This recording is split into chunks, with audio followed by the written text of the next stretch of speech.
예, 소개 감사합니다. 안녕하십니까. 고려대 안암병원 재직 중인 이준호입니다. 이렇게 소중한 자리에서 발표할 수 있는 기회를 주신 송승환 교수님께 다시 한번 깊은 감사를 드립니다. 작년 심장혈관흉부외과 충기학술 대회 체외순환 교육 세션에서 CPB 렁 인주리 관련 강의를 할 때 정말 내용이 어려웠었는데요. 오늘도 난이도가 결코 낮지 않아서 나름 답시 공부를 준비했지만 약간의 걱정을 가지고 즐겁게 시작해 보겠습니다.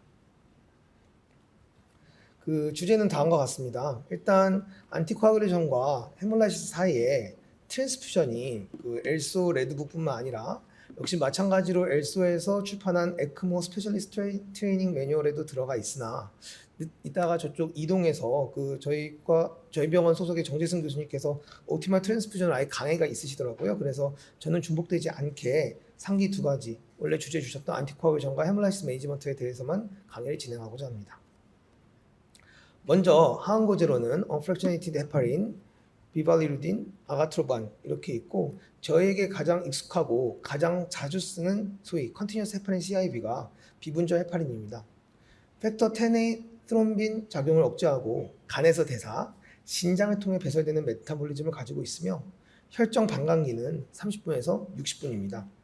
UNFH 50에서 100 유닛 퍼 킬로그램을 혈관 노출 후에 ECLS 캐뉼라 삽입 전 먼저 투여를 하며 이후 지속적으로 투여할 때는 10에서 60 유닛 퍼 킬로그램 퍼 아워의 용량으로 저희가 진행을 합니다.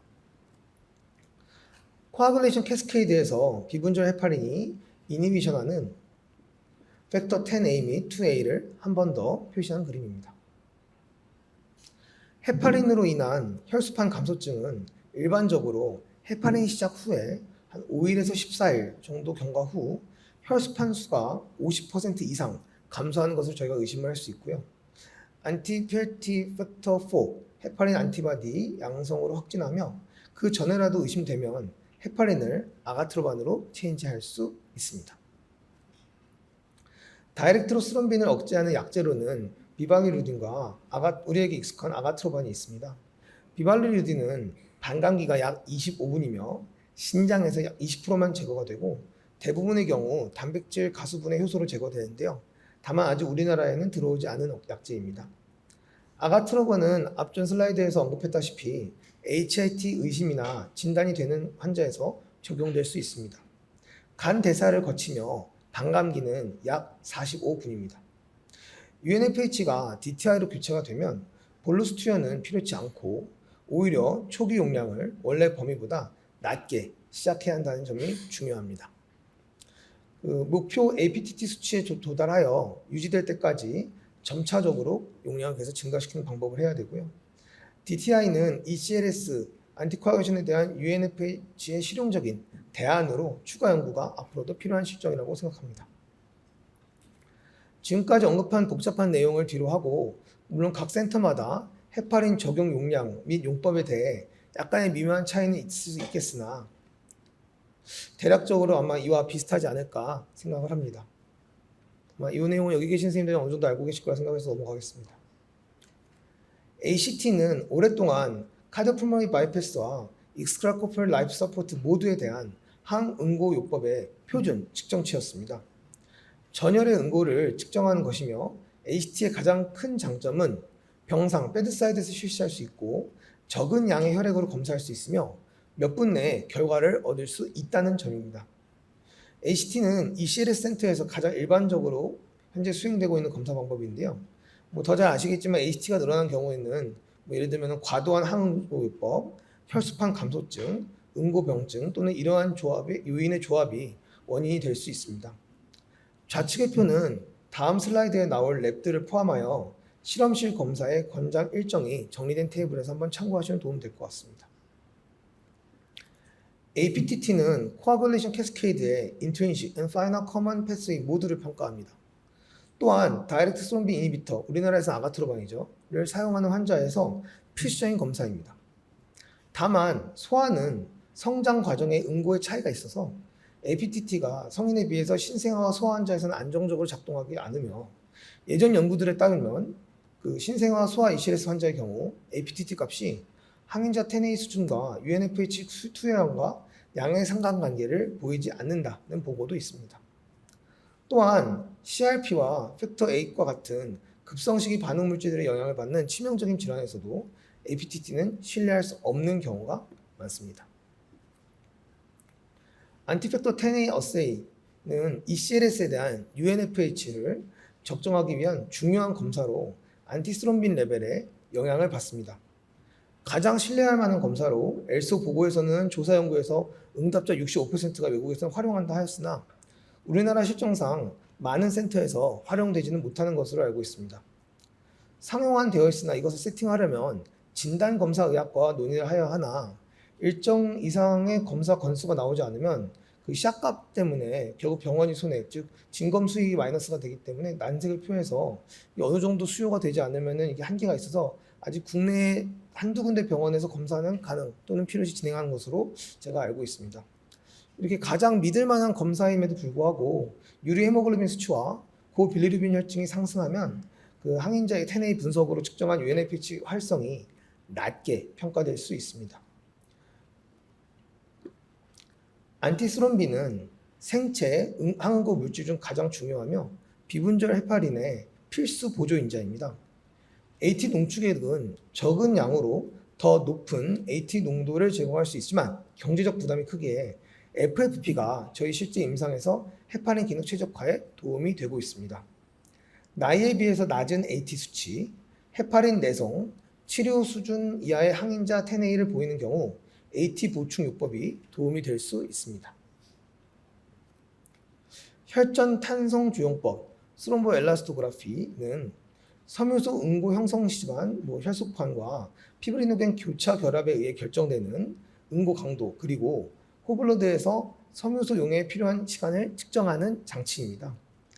헤파린을 사용하는 ECLS 환자의 기저 응고 프로필을 결정할 수 있는 검사이며 무엇보다도 실제 임상에서 출혈을 컨트롤해야 할 때 어떤 혈액 제제를 보충해야 할지 판단하는 데 유용하게 쓰일 수 있습니다. 스롬보 엘라스토메트리 혈전 탄성 측정법은 마찬가지로 환자의 지혈을 평가하는 전열 검사이며 헤파린 효과뿐만 아니라 모든 영향을 고려할 수 있습니다. 이번에 오늘 강의를 준비해서 가장 힘들었던 슬라이드 중 하나인데요. 물론 여기 선생님들께서는 많이 익숙하실 거라 생각하지만 사실 저는 최근에 공부를 한 자료 중 하나입니다. 그래서 이 TEG 메이저 아날라이시스는 실제 임상 환경에서 환자의 혈액 응고 상태를 평가하는 데 사용되는 분석 기법으로 저희 병원에서는 지금 TEG6 S 시스템을 쓰고 있는데요. 이 오토메이티드 피피팅 장비더라고요. 저희가 로템이라는 단어가 더 익숙하실 것 같습니다. 그래서 저희가 미리 말하는데 저도 찾아보니까 로템이랑 이 TEG 메이저 아날라이시스하고 큰 차이는 없다 하더라도 핀을 컵으로 돌리냐 컵을 핀을 돌리냐 그런 차이가 있다고 하는데요. 일단은 저는 이 단어에 입각해서 설명을 하도록 하겠습니다. 그래서 각각 항목에 대해서 짧게 언급을 하자면 R, 리액션 타임인데요. 여기 보이시나요? 그래서 응고가 시작되는데 걸리는 시간을 측정하는 겁니다. 그래서 R 시간이 길면 응고 시작이 지연되는 상태를 의미하니까 응고 인자가 부족하거나 항응고제가 작용하고 있구나를 예상할 수 있을 겁니다. 이 K는 카이네틱스 타임인데요. 응고가 형성되는 시간을 측정한 속도를 응고가 형성되는 속도를 측정하는 것입니다. 그래서 K 시간이 길면 섬유소 형성이나 혈소판 기능에 문제가 있겠구나를 생각할 수 있고요. MA, 맥시멈 앰플리튜드는 최대로 도달한 응고의 강도를 나타내는 건데요. 그래서 MA 값이 낮으면 혈소판 기능 부전이나 섬유소 형성에 문제가 있겠구나를 생각할 수 있습니다. 알파 앵글은 초기 섬유소 형성 속도를 나타내며 이게 주로 혈소판 기능과 관련이 있는 거고요. LY30은 30분 후에 응고 용해 비율을 측정합니다. 그래서 이 값이 높으면 출혈 위험이 증가된다고 생각할 수 있습니다. 그래서 전반적인 응고 능력을 종합해서 클란 인덱스로 표현이 된다고 얘기를 들었고요. CK는 Clotting Time in Caloric Activity 로템인데요.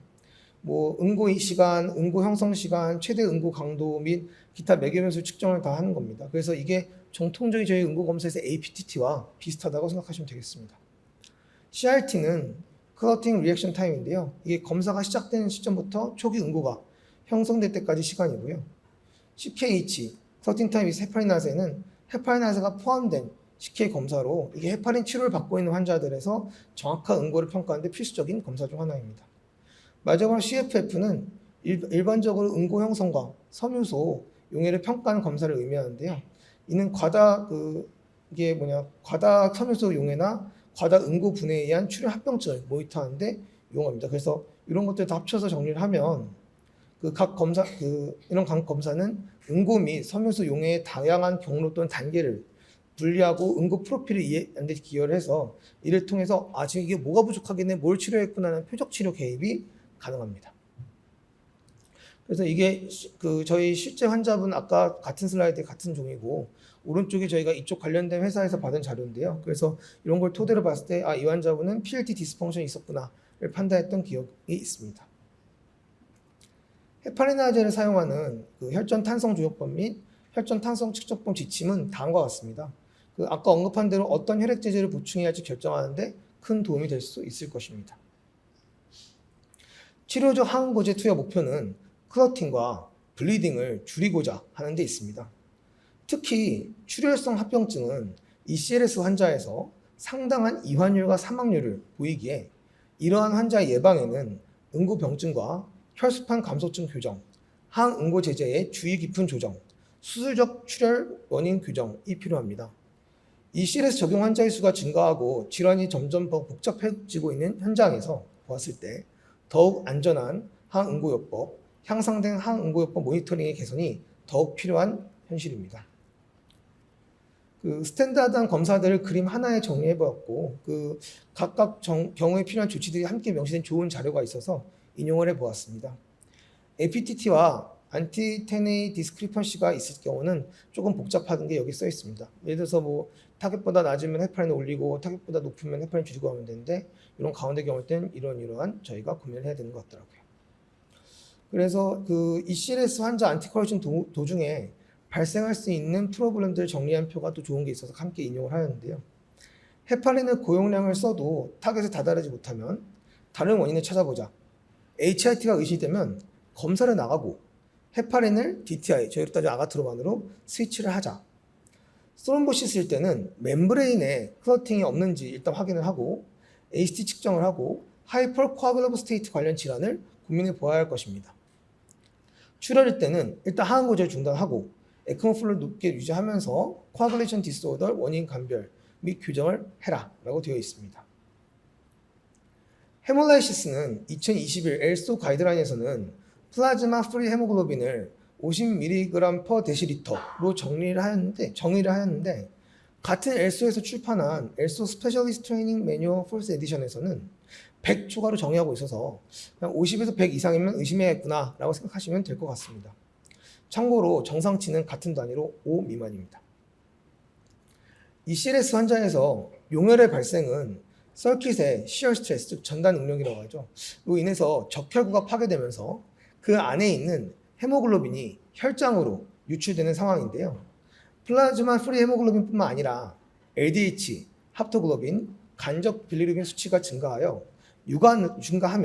육안으로 소변 색깔이 변하는 것을 함께 확인할 수 있습니다. 테이블 하나로 정말 정리가 잘 된 자료가 있어서 인용을 하였는데요. 헤몰라이시스가 일단 의심이 되면 샘플 문제는 없는지, 펌프가 막히거나 RPM 문제는 아닌지, 클랏이 있거나 킹킹되는 것은 아닌지, 삽입된 캐뉼라가 작은 것은 아닌지 등 원인을 파악한 후에 그에 대한 해결 방안을 모색해야 할 것입니다. 일단 RPM을 낮춰서 블러드 플로우를 조금 느리게 하는 것이 가장 빠른 방법이고 RPM 조절이 어려우면 펌프를 체인지해야 하는 상황이 올 수 있고 다른 원인이 없는지 감별이 필요하다는 것을 잊어서는 안 될 것입니다. 재차 얘기했지만 헤몰라이시스는 빨리 인지하고 교정하는 것이 중요합니다. 급성 신부전, 혈전 등의 문제로 모탈리티 및 모빌리티 위험도가 증가하는 것은 널리 알려져 있습니다. 따라서 주기적인 헤몰라이시스 관련 마커 검사를 에크모 운영 전에는 잊지 않아야 할 것입니다. 경청해 주셔서 감사합니다.